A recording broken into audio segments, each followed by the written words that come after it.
Assalamualaikum warahmatullahi wabarakatuh.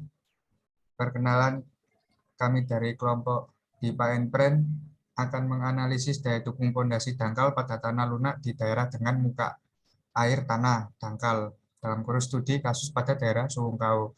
Sebelum pendahuluan, kami akan mengenalkan nama kelompok dan NPM kami. Perkenalkan, nama saya Marcel Eliezer dari NPM 2020-105. Selanjutnya teman saya. Perkenalkan, nama saya Niel Tamsojus Janturi, NPM 274.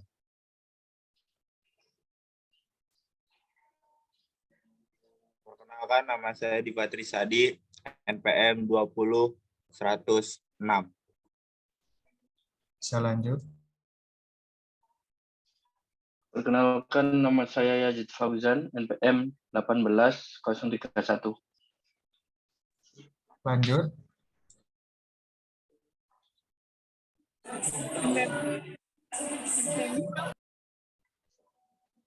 Perkenalkan, nama saya Narsia Matis Bagi.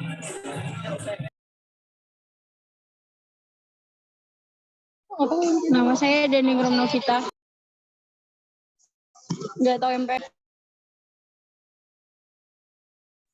Ya, bisa dilanjutkan di pad untuk membaca pendahuluannya.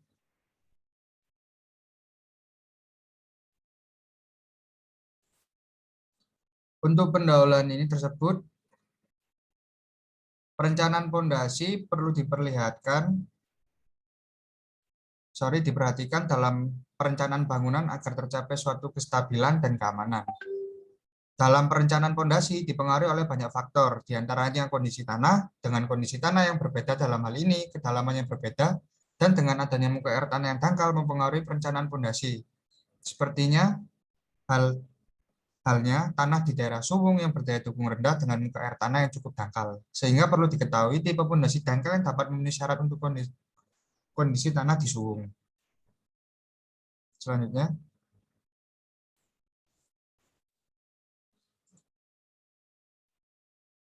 Bisa dilanjutkan. Selanjutnya adalah penyelidikan tanah. Selanjutnya adalah metode pengambilan sampel. Pengambilan sampel tanah dilakukan dengan cara random atau acak, mengingat daerah Suwung daerahnya sangat luas. Jadi, sampel diambil dari 3 titik di daerah Suwung. Cara pengambilan sampel dengan boring, dengan tiap titik pengeboran diambil contoh tanah di atas muka air tanah dan di bawah muka air tanah. Waktu pengambilan sampel diusahakan antara pukul 8 sampai 11 WITA, dengan dimaksudkan untuk mengurangi pengaruh panas matahari terhadap sampel yang diambil. Selanjutnya,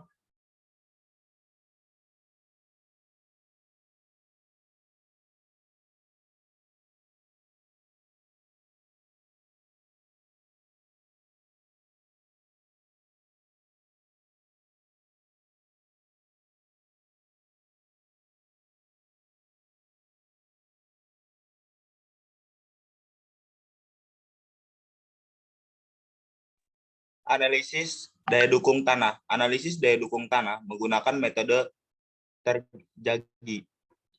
Menganalisis daya dukung tanah dengan anggapan pondasi berbentuk memanjang, tak terhingga dengan lebar B dan terletak di atas tanah homogen.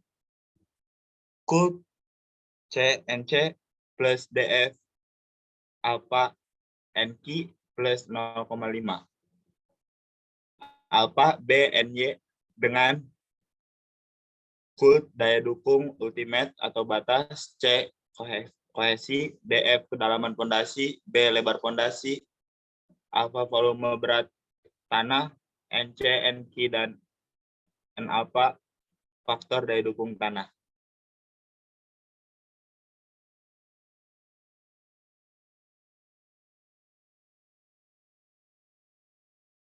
Analisis daya dukung tanah. Untuk pondasi berbentuk bujur sangkar dan lingkaran, persamaan daya dukung batas yang disarankan oleh terjagi adalah sebagai berikut. Pertama, pondasi bujur sangkar menggunakan rumus Foot. Pondasi lingkaran menggunakan rumus Foot. 1,3 C NC plus DF alpha NQ plus 0,3 alpha B alpha dengan B adalah diameter fondasi untuk lingkaran. Persamaan di atas digunakan dengan anggapan bahwa jenis keruntuhan tanah di bawah fondasi adalah keruntuhan geser umum, general severe failure.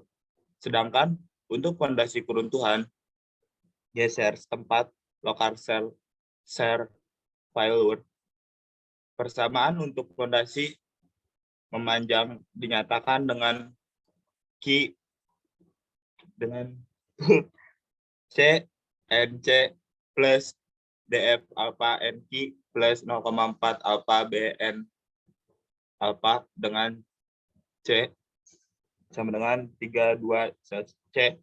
Sedangkan daya dukung batas dari tanah untuk fondasi dengan bentuk bujur sangkar dan lingkaran untuk kondisi keruntuhan geser setempat adalah sebagai berikut. Pertama, fondasi bujur sangkar Kut 1,3 CNC plus DF alpha NQ plus 0,4 alpha BN alpha. Kedua, fondasi lingkaran Kut sama dengan 1,3 CNC plus DF alpha NQ plus 0,3 alpha BN alpha.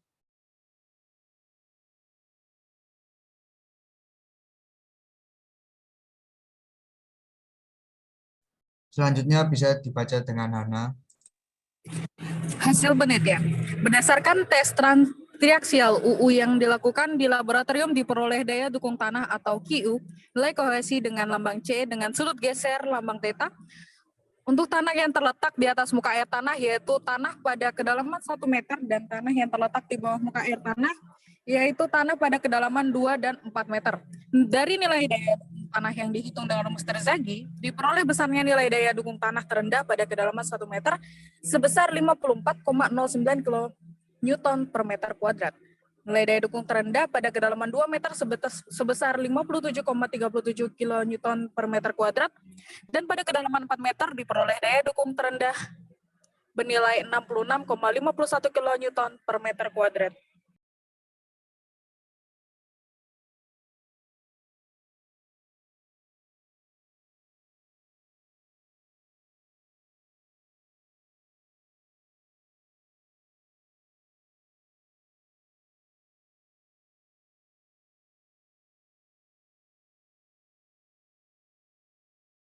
Bisa dilanjutkan untuk Mas Yasid untuk kesimpulannya.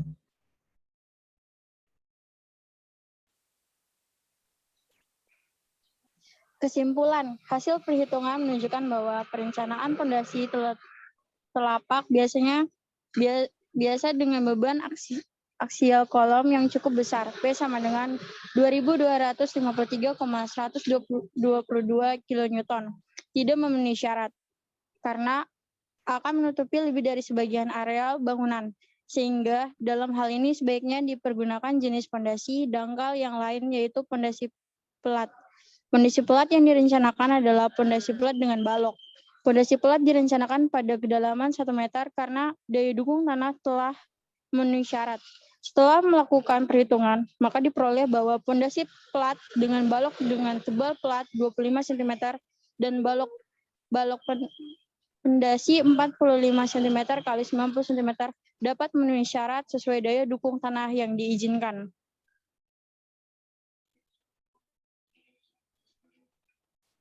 Ya, itu sekian dari pembahasan tentang analisis daya dukung pondasi dangkal pada tanah lunak di daerah dengan muka air tanah dangkal dari kelompok kami. Sekian dari kelompok kami. Wassalamualaikum warahmatullahi wabarakatuh.